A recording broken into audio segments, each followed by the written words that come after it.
കനത്ത ചൂടിന് പിന്നാലെ ആശ്വാസം പകർന്ന് മക്കയിൽ മഴയെത്തി. ഇന്ന് വൈകുന്നേരത്തോടെയാണ് ഇടിമിന്നലോടുകൂടിയ മഴ പെയ്തത്. അല്പനേരം നീണ്ടുനിന്ന മഴ തീർത്ഥാടകർക്ക് ആശ്വാസമായി. സമീപകാല ചരിത്രത്തിലെ ഏറ്റവും ഉയർന്ന താപനിലയാണ് ഇന്ന് മക്കയിൽ രേഖപ്പെടുത്തിയത്. കടുത്ത വേനൽ ചൂടിന് പിന്നാലെയാണ് ആശ്വാസം പകർന്ന് മിനയുൾപ്പെടെയുള്ള ഹജ്ജിന്റെ ഭാഗമായുള്ള പുണ്യനഗരങ്ങളിൽ മഴയെത്തിയത്. ചരിത്രത്തിലെ ഏറ്റവും ഉയർന്ന താപനിലയാണ് ഇന്ന് മക്കയിൽ അനുഭവപ്പെട്ടത്. ഹറമിന് സമീപത്ത് താപനില 51 ഡിഗ്രിയിലേക്ക് ഉയർന്നു. ഹാജിമാർ സംഗമിച്ചിരിക്കുന്ന മിനയിൽ 49 ഡിഗ്രിയും താപനില രേഖപ്പെടുത്തി. കടുത്ത ചൂടിനിടെ ഹജ്ജിന്റെ കർമ്മങ്ങൾ പൂർത്തിയാക്കാൻ ഹാജിമാർ ഏറെ പ്രയാസപ്പെട്ടു. ഇത്രയും സമയം വളരെ നല്ല ചൂടായിരുന്നു.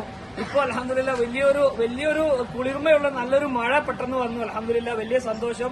മീനയിൽ ഇത്രയും സമയം ഞങ്ങൾ ചൂട് കാരണം ആരും ഷർട്ട് ഇടാൻ പറ്റാത്ത അവസ്ഥയിലായിരുന്നു. ഇപ്പൊ അൽഹംദുലില്ലാഹ് ജംറയിലേക്ക് കല്ലെറിയാൻ പോകുന്ന തൊട്ട് മുന്നേ ഉള്ള ഈ സമയത്ത് നല്ല കുളിർമയുള്ള ഒരു മഴ ലഭിച്ചു. അൽഹംദുലില്ലാഹ് 45 ഡിഗ്രിയോളം ചൂടിലായിരുന്നു. ഞങ്ങളൊക്കെ വളരെ ബുദ്ധിമുട്ടിയായിരുന്നാണ്. ടെന്റിന്റെ അകത്തൊന്നും കിടക്കാൻ പറ്റാത്ത അവസ്ഥയായിരുന്നു.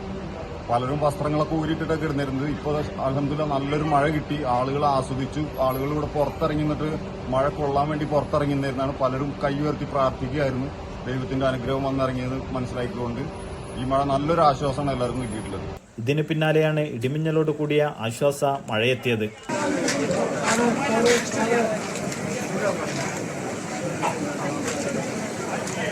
മലയാളി തീർത്ഥാടകർ ഉൾപ്പെടെയുള്ള ഇന്ത്യൻ ഹാജിമാർ ഇന്നലെ തവാഫ് കർമ്മം പൂർത്തിയാക്കാൻ സാധിക്കാത്തതിനാൽ ഇന്നാണ് പൂർത്തീകരിച്ചത്. കല്ലേറ് കർമ്മവും ഹാജിമാർ പൂർത്തിയാക്കിയിരുന്നു. മിന, ജംറാത്തുകൾ, ഹറം പരിസരം, മക്ക, അസീസിയ ഭാഗങ്ങളിൽ ഉൾപ്പെടെ മഴയെത്തി. ഹജ്ജ് കർമ്മങ്ങൾ തുടരുന്ന നാളെയും മക്കയിലും പരിസരങ്ങളിലും ശക്തമായ ചൂട് തുടരും. Media 1 Mecca.